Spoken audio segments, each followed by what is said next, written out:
more questions than there are answers. So that means that he's probably a lot like us. He's a lot of unknown stuff to everybody that's famous. So now let's move on to the next part. I know Pastor mentioned a little while back that he'd done a study like that everybody had done, like Nehemiah. So this shouldn't be too new for most of the people there. We're going to go to Nehemiah 4:13. And so I placed armed guards behind the lowest parts of the wall in the exposed areas. I stationed the people to stand guard by families, armed with swords, spears, and bows. Then as I looked over this situation, I called together the nobles and the rest of the people and said to them, do not be afraid of the enemy. Remember the Lord who is great and glorious. And fight for your brothers, your sons, your daughters, your wives, and your homes. Is everybody like, somebody should have somewhere in here, people have brothers, sons, daughters, wives, homes. So this is, it's kind of, it'll fit together. When our enemies heard that we knew of the plan of their plans and that God had frustrated them, we all returned to our work on the wall. But from then on, only half the men worked, while the other half stood guard with spears, shields, bows, and coats of mail. Or yeah, coats of mail. The leaders stationed themselves behind the people of Judah who were building the wall. The laborers carried on their work with one hand supporting their load and one hand holding a weapon. All of the builders had a sword belted to their side. The trumpeters stayed with me to sound the alarm. Then I explained to the nobles and the officials and all the people. The work is very spread out, and we are widely separated from each other along the wall. When you hear the blast of the trumpet, rush to wherever it is sounding. Then our God will fight for us. And then if you go to verse 21, it says, we worked early and late from sunrise to sunset, and half the men were always on guard. I also told everyone living outside the city wall or the walls to stay in Jerusalem, or living outside the walls to stay in Jerusalem. That way, they and their servants could help with the guard duty at night and work during the day. During this time, none of us, not I, nor my relatives, nor my servants, nor the guards who were with me, ever took off our clothes. We carried our weapons with us at all times, even when we went for water. So some of this isn't going to necessarily going to be like in the topical part of the sermon, but I like to give it all for context. So you didn't think I just cherry picked it. We got the whole thing right there, so you'll see it. But if you know, like in the story of Nehemiah, when they're building a wall, and this is like when you go back to where they were rebuilding the temple, when all the things were lost, they go to rebuild them, and they're going to say, well, we got to build a wall around it, protect it. The first thing that happened is all the people around started mocking them and making fun of them. Now, that was prior to where I started reading, so I'm giving you the backstory. So everybody started getting mocked a little bit. And it was stuff like, hey, if a fox was to run up in it, that wall fall down. What are you doing? What do you think you're actually going to accomplish here? As I look at them, they're going to build the temple. We've already, like, this place is falling apart. We're going to rebuild this. Yeah, right. You know, if a bird comes and if a bird roosts on it, it's liable to collapse. What in the world? It's so weak. But all of a sudden, that didn't matter. That's that part where, you're praying for your family right there. You start praying and you start doing stuff. And it's like, you might not be seeing it. You're seeing a little progress, but all of a sudden there's that slip up. It looks like a little blip backwards, and it's like, oh yeah, that's when the enemy's like, see, they're not really changing. It just felt good for a little while. They just wanted a little peace. They didn't want to be born again. They wanted to feel better about it. They're not changing. Okay, so that's where you kind of parallel that in there. And then when that didn't dissuade them, it became a threat.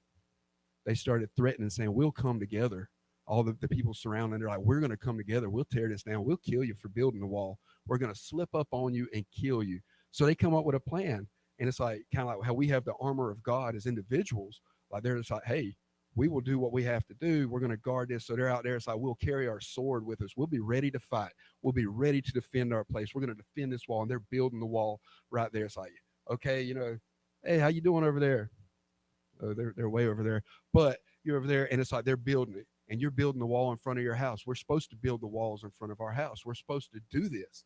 But see, they're doing that. But the problem is everybody's got a separate threat. Nobody knows because you're surrounded by enemies and you don't know if they're all going to gang up and come to you or if they're going to come individually. You don't know what life's going to bring. You don't know what kind of discouragement is going to try to come your way. You don't know. So all of a sudden you're just looking from everywhere and you're isolated and alone. But it's like you still have purpose, but you're isolated and alone. So then they said, well, man, they're burning out. They're halfway. The wall's at half height. And they're halfway, and they're burning halfway, and they're burning out, and they're tired. Everybody's tired. Everybody's given up. Family A here, they're praying for their kid. They're praying for somebody to come back to the Lord. Oh, but they're giving up. Family C over here, they're praying and they're believing, but guess what? They're starting to give up because all of a sudden they don't have any support. There's nobody even to join with them. So they actually come together. He said, "Hey, bring them together." He said, "Here's what we're going to do. When y'all hear the trumpet, we're going to have guards set up. And when you hear the trumpet, you go there. So yeah, you're on guard all the time. So but at the same time, it's that part. So family A starts coming under attack and somebody blows the trumpet. Then all of a sudden, A, B, C, and D all come over there. Because if you notice what it said, our God will fight for us. Well, if God's going to fight for, I mean, like if it were like me, Brother Larry, um, Brother Lamar, I didn't forget your name. It was just not coming, but I got you, man. But it's like, well, if God's going to fight for them, they don't need me. And you know what? There's a lot of truth to that because God does not need me for you to have a victory. But there may come a time when an enemy comes my way that it would do a whole lot for my faith if I'd seen somebody with a victory, so I know that victory is possible. Does that make sense? So sometimes showing up for other people, it's not because that you have to be there for their miracle. It's the fact that you may need a miracle one day, and that right there, you were there interceding, and you know that it can happen. So even if they don't come, you still know God can do it because you realize you showed up and you were useless. And no, you weren't really, because we're called to do it, but you understand what I'm saying. You really can't add anything that God can't do without you. And so why does he have us do it? He does it to develop us. So now we're here. They go to building it. So they're going. So they're unified now. And so somebody blows the trumpet. They all go there. Now the enemy thought that they were going to be able to take out one family. You realize everybody just showed up. You thought that maybe it's not that hard. We can break down this one person. They're like, yeah, I can get this guy. He's never coming. We could beat him up. It's like, where are all these extra prayers coming from? It's like that part of like, it creates a hesitancy, but also it's a support. So when others are getting tired and when you may fall, so when like you're getting beat down, you may fall to your knees, but there's somebody there to pull you up. Now you should be on your knees in prayer. I'm talking about like in defeat. So I want to clarify that. But I have a dry sense of humor. Y'all have to deal with me there that I see it. So it's like you're going and you're right there at the wall and you're building it and all, and the trumpet sounds and you're getting beat and you hit your knee. And it's like all you can do, and you're trying to stand because you're trying to stand in the gap for a loved one. That person you work with, you're trying to stand in the gap. It may have no value to anybody else, but they were told to do it because that's what the boss said do. So everybody shows up and they're like, what are we doing? He's at his knee. Stand him up. We got to fight.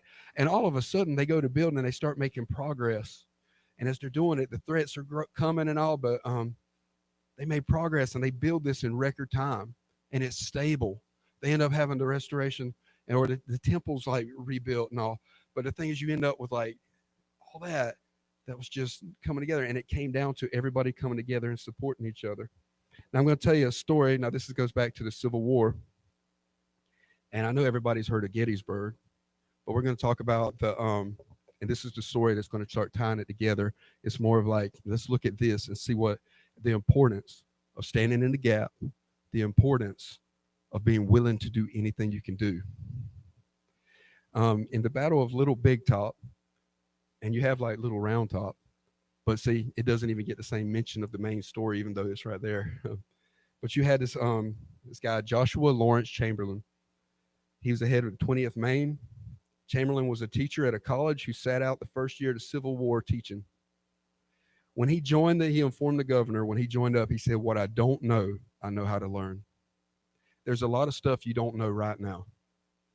But if you open the Bible, you know how to learn. If you don't know how to learn, start going. God will help you with that. Find someone to help you, but know how to learn. He was given charge over the 20th Maine. It was made over of leftover men from new fighting regiments. No county claimed them. No city gave them a flag, and no station gave them a send-off. I want you to think about it. How do you ever feel in life? All of a sudden, you seem kind of important. No, people a lot of times don't feel important at all. Everybody that's in here has been at some point where you didn't get a send-off for something. You didn't get noticed for something. Anybody in here ever felt like an outcast a little bit? It's like you feel a little bit forgotten.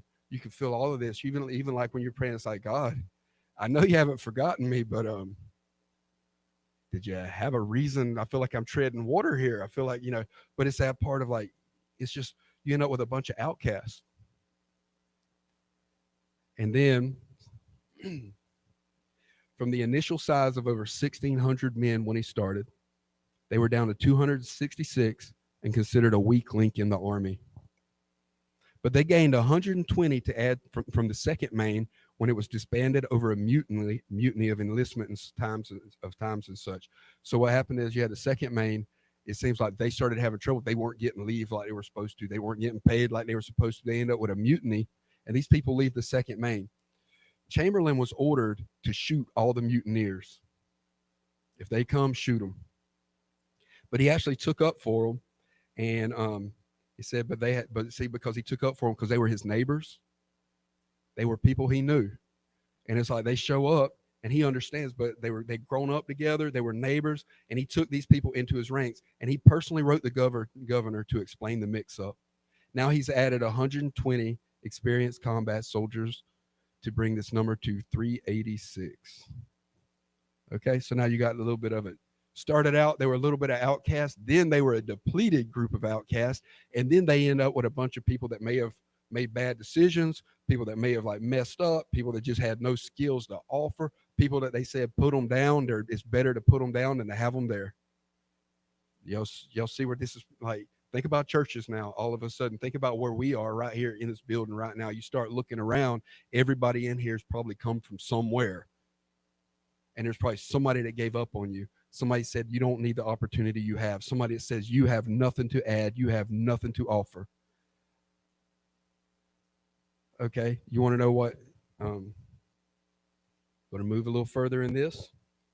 On the Battle of Little Round Top, Chamberlain wrote that he was the first line, but he was actually the last line, and that is why he curved back and made up the extreme left flank. So in this guy, when he writes about it, he's telling people, he says, we were the first line of the army. And he was actually just a bunch of losers.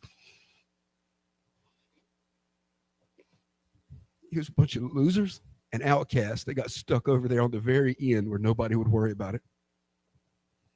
Think about that for a second. Bunch of losers and outcasts right there. But he played, you hear about you play like you practice. And when you play a game, you play like it's the championship. This guy, it didn't matter that he was the very end and they put him there because he was useless and he had nothing to offer. He played every play like the game was on the line, because to him, that was his assignment right there. His assignment, they said, do this. And he said, we're the first. The last thing Chamberlain was told is, this is the left of the Union line. You are to hold this line at all costs. I'm going to give you a parallel right now. Does anybody know where you're standing right now? Or sitting? I'm standing, sorry. Not everybody's standing, it's just me, but where you're sitting right now. I want you to think about this geographically. Where are you sitting right now? There's the main highway right there. Where's it going? Right to the city limits. When things come towards our town, when they come towards Jessup, when they come towards our community, our city in this area, we are right here. We are the last buffer before something goes through. We're right there on the outskirts. When you just go a couple miles down the road, it came up in Sunday school. We're talking about thinking eternally. Just down the road, I mean, yeah, it's hot. It might be harder for some of us to walk that far than others, but it's like within traveling distance. If you didn't have a car, you could make it by the end of the day right down there. And you get right down there, and there are people there that are vulnerable. There are people right there that are vulnerable. Hold that line at all costs. Many heroes played a part in this battle as it raged. We only know Chamberlain's name, and there were a lot of people said he did not even make the call that made him a hero. Some people say it was somebody else's idea. What's that matter? It meant there were people that made this call. Somebody had to do it, and it doesn't always have to be the person that gets recognition. Because we weren't called for recognition. We were called to make a difference in the world. So many heroes played a part as the battle raged. Stories of men standing when bullets were screaming and howling past them, and somehow they were able to withstand wave and waves of attack. So they're guarding that flank. The enemy keeps coming. They're guarding the flank. The problem is Eventually, the ammunition runs out. You're there. You're trying to stay in place. If you're staying in place, you can't get more ammo. You can't leave to go do something. You were just set there, and the ammo starts, and the ammo's almost gone. And the Southern soldiers were regrouping for another wave, and they said, "We don't have much left." And knowing that the line would not hold, Chamberlain decided to fix bayonets on their rifles and charge down the hill, attacking, and scattering the opposing force. Men who served would later say it was the tenacity of the enlisted men that made Chamberlain's charge work. Think about this: rejected soldiers with shot out guns running down a hill, giving up cover, giving up their hiding places, nothing but blades and purpose. I believe Wednesday night I mentioned, I just brought it up, and that thing said, find your purpose where you're at. But blades and purpose, they make it a huge deal. And it's a little hard on context, but in Hosea 4:6, we always go back and it's like, you remember this part: my people are destroyed for lack of knowledge. Because you have rejected knowledge, I reject you from being a priest to me. And, have we ever heard that one? My people, you know, lack of knowledge and all this. But if you go further, and since you have forgotten the law of the Lord, I will also forget your children. Now let's bring that back to coming to somebody else's house to intercede. If we're called to do something and we're told to take care of widows and orphans, and we don't take care of widows of orphans, our children are no better than orphans because they're going to be lost. If we're there and we know somebody else is going something and they're calling out and there's a need and we need to intercede for them, or we need to come together and stand with them, if we don't do that, guess what? Our children will be lost. It was right there. Now, I know it was talking about the law of the Lord, but when Jesus said do something, that kind of makes it law. Did y'all know that? Like the word made flesh, when the word made flesh talks, that's the same word. And you start looking, it's like, so when you lose your community, when you lose these things, when you have all of that, when that starts getting lost, or we're so comfortable that, oh man, well, guess what? It's going to cost you something. But if we're not willing to pay what the cost is, if we're not willing to get out of our comfort, if we like to do it, instead of running down, because this was, see, it ended up being that's what, that part right there, the leftovers, the scraps, the ones right there on the edge that lost everything and had no more purpose. Those are the ones that ended up swinging everything when they go running down. They don't have guns, so they don't have the same resources. They don't have anything. They're down to blades. You're bringing a knife to a gunfight. And you know what? That's where they were. And so now we're going to get back to Shamgar in just a second. So think about this. I mean, we're talking about rallying, holding up your neighbor, holding up your children. If you go to Ephesians, it's talking about walking worthy of a call. Part of walking worthy of our calling is to do this for our community, to do this for other people, to lift people up. So let's think about Shamgar again. What do we know about him? We know nothing about this guy except he killed 600 people in an ox goad. He got mentioned in a song a little while later. And if you try to look at that, it still does not tell you much other than he got mentioned. I mean, it's kind of like, what did he do? He killed 600 people. All right. What did he kill them with? Does anybody remember? An ox goad. You know what an ox goad is? When you're out there with the ox, it's a pointy stick. And if you had the high end ones, so most people just had a pointy stick kind of sharpened up like a little mini spear. If you had the good ones, you got to put a metal tip on it. So he may have had a metal tip, he may not have. But here's the deal: how did he end up killing 600 men? If you look, the belief is that he was right there on the border. And when 600 Philistines approached, I don't know if they did it all at one time. You don't know if he had it. It was like him and his crew, like him and his family. All you know is he had an ox goad, which if he had an ox goad, that meant he was in the field. So he's in there, the field. He's minding his own business, and he sees something coming.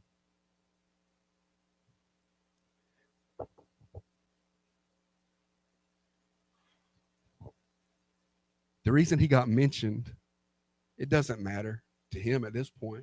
The reason he got mentioned, he was a person of action. He wasn't embarrassed that he wasn't as good as anybody else. He didn't have a sword to go fight these 600 Philistines. He wasn't embarrassed with that. All he had was a pointy stick. He was a person of action. And he's out there in his field. And in his field, he's out there just plowing away. And he sees a threat. And you don't know if it's coming for his family. You don't know if it's going to slip by to his neighbors, but he knows I cannot sit here and be silent. So then all of a sudden, this guy that we know nothing about, we don't know if he did it all in a day. We don't know if the Holy Spirit like made him just locked down. We don't know if they got locked down. He just went by and poked all of them and killed them. We don't know. But what we do know is this guy, all he had was his farm tools. And now that's what ties it back to the Nehemiah where they had a sword. We have Bibles all over the place and we go to work. So we're going to have to carry on our normal lives and do it. But guess what? We have to be prepared at all those moments. We have to be prepared to go where the Lord sends us. When you hear it, when you feel that. Also, one of the things in this church, if somebody in this community, you remember when I mentioned or I read it, but when it says at night, they brought them inside the walls to help keep watch. They also brought them in to keep them safe because even though we're saying we can do anything outside of these walls and you're going to minister outside these walls, you're going to do stuff outside these walls. There's something about when somebody comes in, if somebody walks in this morning and sits for a moment, if something happens, they don't have to pray by themselves. Maybe that's the only time they've got safety. Maybe that's the only time. That's what we're called to do as a church, what we're called to do for not just our community. That's why we bring people in. We can't just say, you know what?